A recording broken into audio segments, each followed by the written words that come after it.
Ashley Anderson here with James Scully, and Kevin Kilroy, racing analyst and notes writer for Fairgrounds, was with us at Colonial Downs last weekend, now here at the Fairgrounds ahead of Louisiana Derby Weekend. And Kevin, let's talk about that Derby prep. We originally thought East Avenue, Jonathan's Way were going to be big players at Fairgrounds, but things have changed. Yeah, things have changed. East Avenue's going to take another swing, but he just didn't look that great in the Risen Star. Jonathan's Way had an infection and came out of the Risen Star, and the big dogs that we thought initially have gone in different directions. And so we've got this group in the Louisiana Derby. It's almost a leap of faith with all of them except for Built. Who's going to move forward for this big race, right? Get those 150, 25, etc. points, and it's a wide open race. I think we got to take a swing with the price. We also have an Oaks prep this weekend. James, good cheer, undefeated right now. Do you think the streak continues? I do, and the real thing about Good Cheer is that she loves Churchill Downs, so that's like hanging over everything. I mean, she's 5 for 5 in her career. We saw her last month, real impressive win in the Rachel Alexandra, and she's going to pack a late punch in the Fairgrounds Oaks. I look for her to run big in that race, and she could be odds on in the Kentucky Oaks with another big win.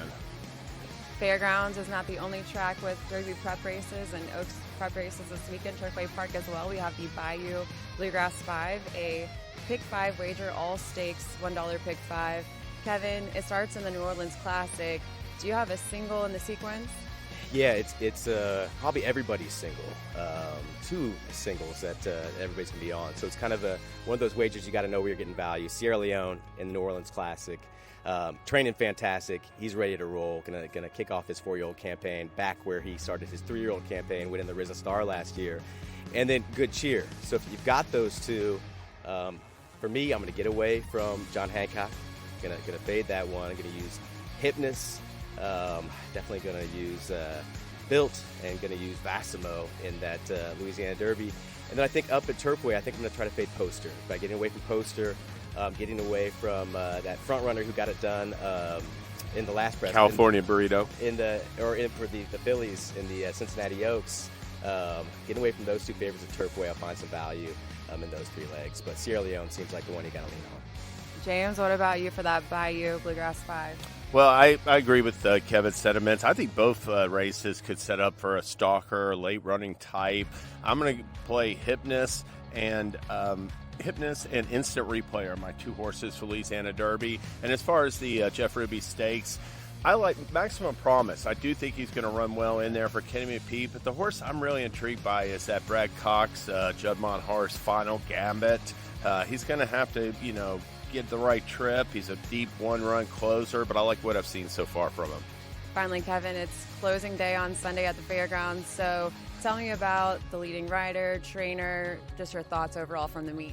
Yeah, it's been neat to have Jose Ortiz here, right? Mm-hmm. He came down for his first meet, and everybody's thinking he's here for a Derby horse. He wants to pick one of those up, and he might. He's on Built here in the Louisiana Derby. But it's been very cool to watch him hustle and work so hard and win so far 90 races, much the best, up 40 races, I think, on Jareth Loveberry. So he's got the title in the bag, and he's been riding for so many different barns, not only the big Kentucky barns with the horses that we know and love, but also the blue-collar barns at the backside here, the Louisiana breds. And it's been a welcome addition to have him here. Very cool to have him. And Joe Sharp, I think he's got it wrapped up for the trainer's side of things. And this is a guy who's been with us for a long time. He's a big part of Fairgrounds, and he's finished second 4 times to Brad Cox. And this year he got it done. Looks like Brad's in second. So cheers to Joe Sharp for getting the title here at Fairgrounds. We've got a huge weekend at the Fairgrounds at Turfway Park as well. We've got a Bayou Bluegrass Day 15% profit boost at TwinSpires and a $10 money back offer on the Derby and Oaks prep races this weekend. Stick with us all weekend long at TwinSpires.